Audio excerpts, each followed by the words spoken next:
நம்முடைய அன்றாட வாழ்க்கையில் நம்ம அனைவருக்கும் ஒவ்வொரு விதமான தேடல்லாம் இருக்குது.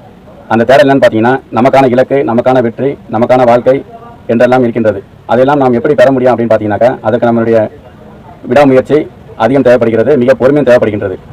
இந்த விடாமுயற்சியையும் பொறுமையையும் நாம் இழந்து விடும் பொழுது நமக்கான வெற்றியை நாம் இழந்து விடுகின்றோம். இதற்கு ஒரு சிறிய உதாரணம் சொல்லணும்னு நினைக்கிறேன். அது என்னென்னா, இப்போ இந்த இடத்துல மண்ணில் தோண்டினாக்கா புதையல் கிடைக்குது, தங்கம் கிடைக்குது அப்படின்னு சொல்லிட்டு தோண்ட சொல்கிறாங்கனாக்கா, நாம் தோண்டுவோம். ஒரு 8 அடி வரைக்கும் நம்ம தோண்டி பார்ப்போம்.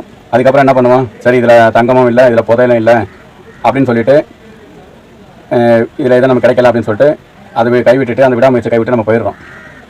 இதுவே நமக்கு அப்புறம் தோன்றவன் பார்த்தீங்கன்னாக்கா ஒரு 2 அடி தான் தோண்டுவான். அதில் பார்த்தீங்கன்னா தங்கம் கிடைக்கும், புதையல் கிடைக்கும், அவனுக்கு தேவையானது கிடச்சிருது.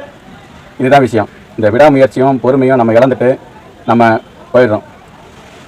இன்னும் மேலே ஒரு உதாரணம் சொல்லணும்னு நினைக்கிறேன். என்னன்னாக்கா, வானத்தை நோக்கி பறக்கின்ற பறவைகள் கூட நமக்கு வானம்தான் எல்லை, நமக்கு வானம்தான் முடிவு என்று பறப்பதில்லை.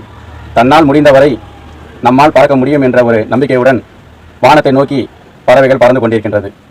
இதை தான் நாம் உதாரணத்துக்கு எடுத்துக்கொள்ள வேண்டும். நாம் இதுதான் செய்ய முடியும் என்று நாம் நினைத்து எதிலும் நாம் விலகி விடுகின்றோம், விடாமுயற்சியை கைவிடுகின்றோம். இதையெல்லாம் நாம் முறியடித்து நமக்கான வெற்றியை, நமக்கான இலக்கை, நமக்கான வாழ்க்கையை, நமக்கான லட்சியத்தை நாம் அடைய முற்படுவோம். நமக்கான வாழ்க்கையில் நாம் வெற்றி அடைவோம். இந்த வீடியோ உங்களுக்கு பிடித்திருந்தால் லைக் பண்ணுங்கள், ஷேர் பண்ணுங்கள், கமெண்ட் பண்ணுங்கள். அனைவருக்கும் நன்றி, வணக்கம்.